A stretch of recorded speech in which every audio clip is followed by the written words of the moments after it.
Hola Mina! Boruto meminta Sumire untuk memperbaiki katananya yang retak. Lalu Inojin akan dilatih teknik baru oleh Koji. Sementara itu Mamushi sudah bersiap menyerang Konoha. Semua itu ada dalam Boruto To Blue Vortex chapter 27. Dan video kali ini adalah spoilernya. Tapi ingat, ini baru sekedar terjemahan dari para penggemar yang kemungkinan masih ada kesalahan dalam proses terjemahan dan tafsiran. Sehingga saat chapter resminya dirilis nanti, saya akan bahas ulang versi resminya. Oke, tanpa lama-lama lagi, kita langsung masuk saja ke pembahasannya. Let's go! I don't give a fuck what you say. Yeah, I'ma do shit my way. So you can go kick rocks, I'ma stack bricks up, build what I want to make. Yo, I got a lot of shit to say, so I'ma do this every day. I'll be writing things until I'm fucking buried in my grave. 6 feet deep under, but my body won't decay.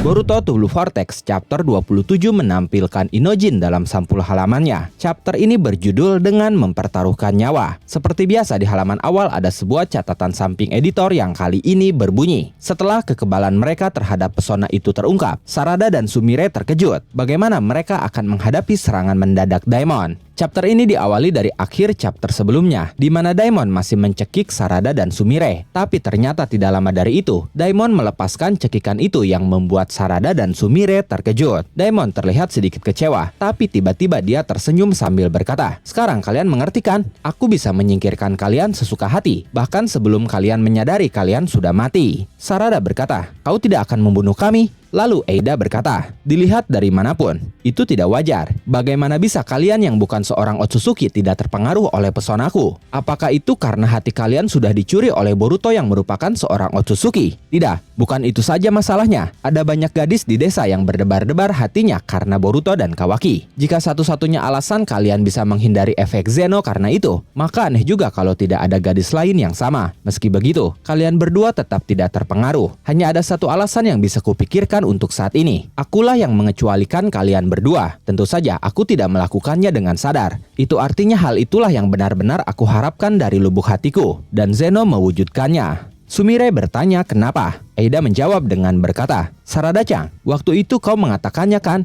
ayo kita berteman seperti biasa saja. Kau mengatakan itu membuatku bahagia, karena hal itulah yang selalu kuinginkan, bahkan sebelum aku bertemu kalian berdua. Mungkin karena aku pernah dikurung oleh Otsutsuki, entahlah, tapi bagiku itu adalah sesuatu yang kuimpikan, sebuah hubungan yang tulus dan normal, dan sejujurnya, aku tidak bisa membayangkan kalian berdua mencoba menyakitiku sekarang. Lagi pula, ya jika kalian yang akan membunuhku, maka mungkin itu bukan cara yang buruk." Sumire dan Sarada terkejut mendengar hal itu. Lalu tiba-tiba Sarada berdiri, menggenggam tangan Sumire, dan mengajak Sumire untuk memeluk Eida. Daimon hanya diam melihatnya. Lalu Sarada menanggapi ucapan Eida sebelumnya dengan berkata, "Aku belum pernah mendengar yang seperti itu. Persahabatan yang mempertaruhkan nyawa." Eida berkata, "Sarada-chan, ada apa dengan pelukan berani yang tak terduga ini?" Sarada menjawab, "Ini cuma caraku menunjukkan tekad. Bahkan bisa dikatakan ini adalah tanda persahabatan." Sumire pun saat itu mulai memeluk Eida. Sumire berkata, "Aku tidak membencinya. Menjadi teman yang rela mempertaruhkan nyawa demi satu sama lain, itu adalah sensasi kebaikan yang terbaik." Eida lalu menanggapi pelukan dan ucapan mereka berdua dengan berkata, "Terima kasih kalian berdua." Saat itu Eida pun memeluk mereka berdua sambil berkata, "Senang bertemu denganmu lagi teman-temanku yang berharga." Melihat itu Daimon akhirnya tersenyum. Setelah itu beralih ke Kashin Koji yang sedang membicarakan tentang kemampuan Mamushi. Koji berkata, "Kemampuan Mamushi adalah membelah diri." Inojin cukup keheranan mendengar kemampuan seperti itu. Lalu Koji berkata lagi, "Tidak ada batasan jumlah seberapa banyak dia bisa membelah diri. Dia bisa membelah diri menjadi beberapa orang." Boruto bertanya, "Apakah itu seperti Kage Bunshin no Jutsu?" Koji menjawab, "Tidak, itu adalah hal yang sepenuhnya berbeda. Perbedaan terbesarnya adalah fakta bahwa semua individu adalah individu sungguhan.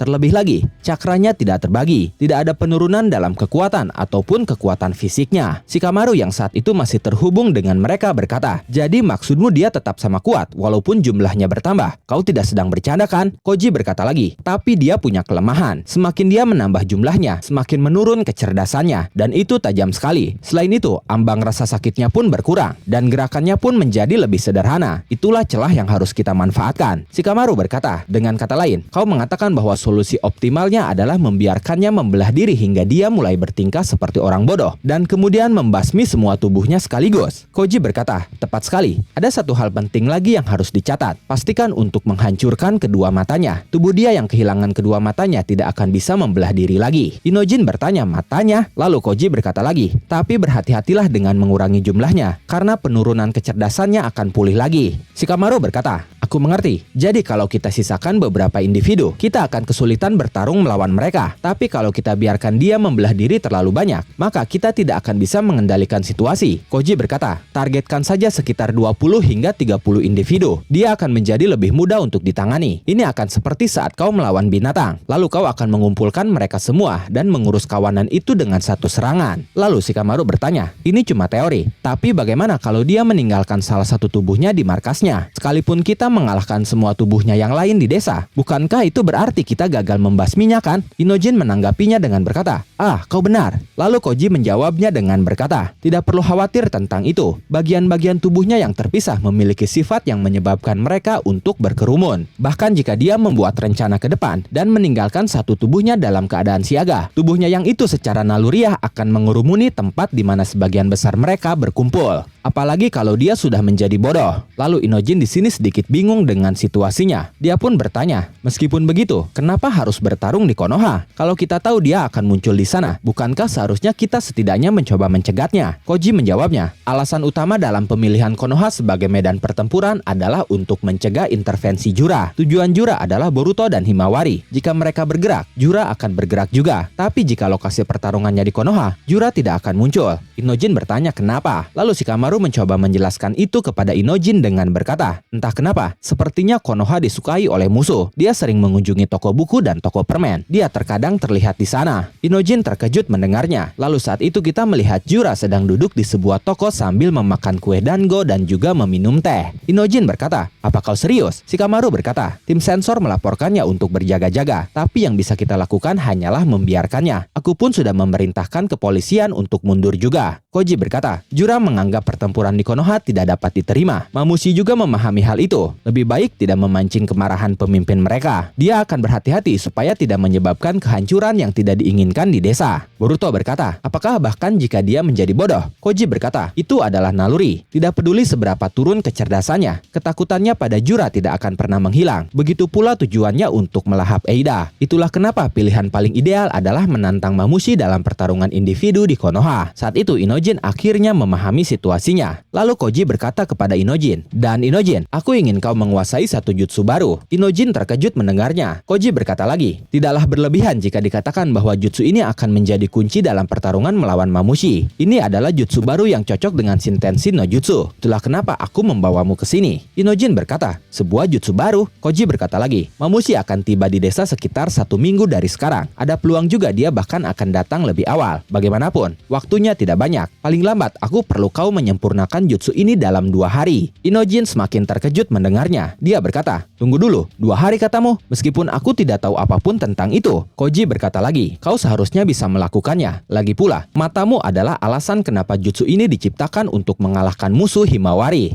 Inojin semakin tidak mengerti. Dia berkata, apa maksudmu? Apa yang baru saja kau katakan? Koji berkata, aku melihat matamu sudah berubah. Tentu saja, ini adalah masa depan yang harus kita hindari. Tapi teori dan kemampuan yang kau peroleh sangat berharga. Sekarang aku akan menjelaskannya padamu. Mendengar itu Inojin berkata, aku tidak butuh 2 hari. Aku akan menguasainya dalam 1 hari. Boruto hanya diam mendengar itu. Setelah itu beralih ke Amado. Dia sedang melihat komputernya untuk mengamati Jura saat bertarung di Sunagakure. Lalu Kawaki datang dan berkata, jadi kau menemukan sesuatu? Amado berkata, agak sulit untuk mengetahuinya dari informasi yang kumiliki. Tapi sesuatu pasti ada di sana. Dan pohon yang dia gunakan itu, melihatnya saja, aku berpikir bahwa tidak salah lagi, itu adalah pohon Shinju itu sendiri. Tidak hanya menyembuhkan luka-luka di tubuhnya, tapi juga berfungsi sebagai senjata yang kuat dan perisai yang tak tertembus. Kawaki berkata, jadi apa? Apa kau mengatakan bahwa dia tidak memiliki titik kelemahan? Amado berkata, ini bukan hanya tentang titik kelemahan. Kita mungkin juga akan berasumsi berasumsi bahwa dia abadi. Kawaki berkata, dia bisa dikalahkan. Aku benar-benar merasakannya saat kami bertarung. Hanya saja tidak dengan kekuatan yang aku miliki sekarang. Aku harus menjadi lebih kuat. Mendengar itu, Amado langsung berkata, Kawaki, aku mengingatkan ini demi kebaikanmu sendiri. Menjadi lebih kuat dari ini. Tapi sebelum Amado menyelesaikan ucapannya, Kawaki langsung mencekik Amado lagi sambil berkata, haruskah aku menghancurkan tenggorokanmu? Tutup mulutmu dan lakukan apa yang aku katakan tanpa basa-basi yang tidak berguna itu. Jika kau benar-benar ingin mendapatkan bantuan demi putrimu. Saat itu kita melihat tubuh Akebi yang masih tertidur di dalam sebuah tabung. Setelah itu Kawaki melepaskan cekikannya pada Amado. Lalu Amado berkata, sudah kukatakan, jika kekuatanmu bertambah, tubuhmu tidak akan mampu menahannya. Bahkan sebelum kau mampu melawan Jura, kau akan menghancurkan dirimu sendiri. Kawaki berkata, jangan biarkan aku mengulanginya lagi dan lagi. Aku tidak akan mengabulkan permohonanmu hingga aku berhasil membasmi musuh hingga ke akar-akarnya. Kau ingin melihat putrimu kan? Kalau begitu, berhentilah merengek dan terimalah takdirmu. Aku membunuh mereka semua terlebih dahulu, atau aku yang mati sebelum itu. Apapun yang terjadi, kau tidak punya pilihan selain bertaruh. Mendengar itu, Amado hanya terdiam. Kemudian beralih ke Konohamaru yang sedang diinterogasi oleh Kobu di ruang interogasi. Konohamaru berkata, aku sudah mengatakannya padamu. Aku adalah pihak yang menginterogasi Boruto, sesuai yang diperintahkan kepadaku. Kobu berkata, sayangnya, itu tidak membuktikan apapun. Wajar dan sangat normal bagi orang dalam untuk berperilaku seperti itu. Itulah kenapa perlu diselidiki, dan itulah alasannya kau ada di sini sekarang. Konohamaru berkata, setidaknya saat interogasi itu, aku sangat benci Boruto. Tapi sejujurnya sekarang, aku merasa ada semacam ketidakkonsistenan dengan citra publiknya sebagai pengkhianat. Kobu berkata lagi, aku tidak tahu apa yang akhirnya membuatmu terlibat, tapi aku yakin kau sedang dimanipulasi. Terlebih lagi, sungguh mengherankan kau bisa menyatakan asumsi seperti itu dalam situasi seperti ini. Apakah kau tidak mengerti posisimu saat ini? Setelah itu Kobu berbicara di dalam hatinya. Dia berkata, kejujurannya yang tidak bijaksana itu masuk akal. Dia pria yang agak tidak cerdas. Dia tidak memiliki sifat seperti mata-mata. Orang yang membantu pelarian Boruto pasti orang lain. Kemudian tidak lama dari itu, Shikamaru menghubungi Konohamaru melalui Shinden-shin no Jutsu. Shikamaru berkata, Konohamaru, ini aku. Jawab tanpa menggunakan suaramu. Konohamaru berkata, Hachidaime-sama. Lalu Shikamaru menceritakan kejadian sebenarnya kepada Konohamaru. Dia berkata, aku tidak punya banyak waktu, jadi aku akan langsung pada intinya. Dengarkan dengan baik dan dengarkan dengan tenang. Orang yang membiarkan Boruto melarikan diri adalah aku. Konohamaru sedikit terkejut dan saat itu Sai sedikit curiga. Dia melihat gelagat yang cukup aneh dari Konohamaru. Lalu Shikamaru berkata lagi, aku memberitahu Mitsuki kode sandinya dan dia yang melepaskan borgol Boruto. Konohamaru bertanya, apa yang Shikamaru lakukan? Shikamaru berkata lagi, kau pasti sudah tahu, terutama kau yang saat ini. Lalu Konohamaru mengingat momen Boruto yang justru berusaha menyelamatkannya saat pertarungan, di mana saat itu Boruto berkata, ambil ini dan menjauhlah dari sini. Tunggu instruksi selanjutnya. Cepat pergi. Apa kau tidak dengar? Cepat menjauh dari sini. Lalu Shikamaru berkata lagi, ini mungkin hanya masalah waktu sebelum Kobu-sama mengetahui apa yang sudah aku lakukan. Konohamaru, aku minta maaf, tapi ini adalah permintaan tulus sepihak. Pinjamkan aku. Ah, tidak. Maukah kau meminjamkan kekuatanmu kepada kami? Tentu saja keputusan akhirnya tergantung padamu. Tapi jika kau bisa percaya padaku, maka tolong bekerja samalah dengan kami. Setelah itu beralih lagi ke tempat Eida. Saat itu Sumire pamit karena dia harus pergi ke laboratorium. Lalu di saat Sarada ingin pamit juga, tiba-tiba Eida memeluk Sarada lagi sambil berkata, kau tidak bisa kabur dariku Sarada-chan. Kita masih belum selesai berbicara. Sarada yang saat itu terjebak oleh Eida meminta tolong kepada Sumire. Tapi Sumire tetap pamit dan akhirnya pergi juga. Sebelum pergi dia berkata, sampai jumpa Sarada, selamat bersenang-senang. Lalu ketika dia keluar dari pintu, di sana sudah ada Boruto yang menunggunya. Sumire menyadarinya, lalu Boruto menyapanya hanya dengan kata yo. Sedangkan Sumire menyapanya dengan berkata, Boruto-kun. Kemudian Boruto mengeluarkan kusanaginya yang saat itu dia aliri cakra. Lalu dia berkata, ini adalah gaya pedang Uchiha yang bernama pedang berjubah. Aku hanya lengah untuk sesaat dan inilah hasilnya. Boruto saat itu menunjukkan retakan di kusanaginya kepada Sumire. Sumire berkata, itu retak. Lalu Boruto berkata, maaf ketua kelas, tapi bisakah kau memperbaiki ini hingga akhir minggu ini? Sumire terkejut. Dia berkata, kau ingin aku memperbaiki ini? Kemudian Boruto mengambil sesuatu di kantungnya. Lalu dia menyerahkan sebuah gulungan kepada Sumire sambil berkata, silahkan lihat ini. Sumire mengambil gulungan itu, lalu dia melihatnya, dan tiba-tiba dia terkejut. Sumire berkata, ini kan teknik ini? Boruto berkata, ya, belum ada yang seperti ini sampai saat ini. Setelah kau menyelesaikan apa yang kau teliti sekarang, kau akan membuat ini. Aku tidak bisa memberimu rincian lebih lanjut, tapi apakah kau akan memperbaikinya? Sumire berkata, jika aku memperbaikinya menggunakan teknik ini, aku pikir itu akan berakhir seperti terlahir kembali sebagai sesuatu yang benar-benar berbeda. Apakah itu masih oke? Mendengar itu, Boruto langsung menyerahkan kusanaginya sambil berkata, berkata, "Ini adalah pedang yang kuat. Kurasa guru tidak akan protes. Kau tahu itu kan?" Sumire berkata, "Baiklah, aku mengerti. Tapi ada satu masalah kecil." Boruto langsung terkejut mendengarnya. Dia bertanya, "Apa itu?" Lalu Sumire berkata, "Bukan ketua kelas, tapi panggil aku Sumire." Boruto keheranan mendengarnya. Lalu Sumire pergi meninggalkan Boruto sambil membawa Kusanagi yang akan dia perbaiki. Saat itu sambil tersenyum bahagia, Sumire berkata, "Aku akan membuatnya terlihat lebih keren. Jadi tunggulah." Boruto semakin keheranan melihat tingkah Sumire itu. Beberapa hari setelahnya, di atas dinding pagar Konoha yang sangat tinggi, sudah berdiri Mamushi dan beberapa dirinya yang lain. Dia berkata, "Baiklah, sekarang aku penasaran, di mana kau bersembunyi, Kak Eida?" Lalu dia memperingati dirinya yang lain dengan berkata, "Woi, pastikan kalian jangan lupa, hapus cakra kalian dengan baik, dan jangan biarkan si pengintip itu menangkapmu." Dan momen itu mengakhiri spoiler Boruto to Blue Vortex chapter 27 kali ini. Seperti biasa di halaman terakhir ada sebuah catatan samping editor yang kali ini berbunyi, "Pasukan iblis akhirnya menyerang, mengendalikan kekuatan dan pengetahuannya. Konoha dan Eida harus bertahan." Sekali lagi saya ingatkan, ini baru sekedar terjemahan dari para penggemar, termasuk beberapa halaman yang saya terjemahkan juga sendiri. Jadi sangat besar kemungkinannya ada kesalahan dalam proses terjemahan dan tafsiran. Sehingga nanti saat chapter resminya dirilis, saya akan bahas ulang untuk meminimalisir kesalahpahaman cerita. Bagaimana menurut kalian? Silakan tulis dan diskusikan asumsi, pendapat, dan juga teori kalian di kolom komentar. Oke, terima kasih sudah menonton video ini sampai akhir. Mohon maaf jika ada kesalahan dalam narasi maupun dalam terjemahan dan penyebutan istilah asing. Tetap nantikan konten Boruto dan konten menarik lainnya hanya di Animangatik. Sekali lagi terima kasih dan sampai jumpa di video selanjutnya.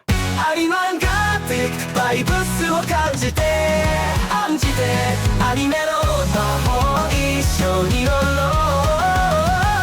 漫画のページがめくれて生き生きと旅に参加して私たちと共に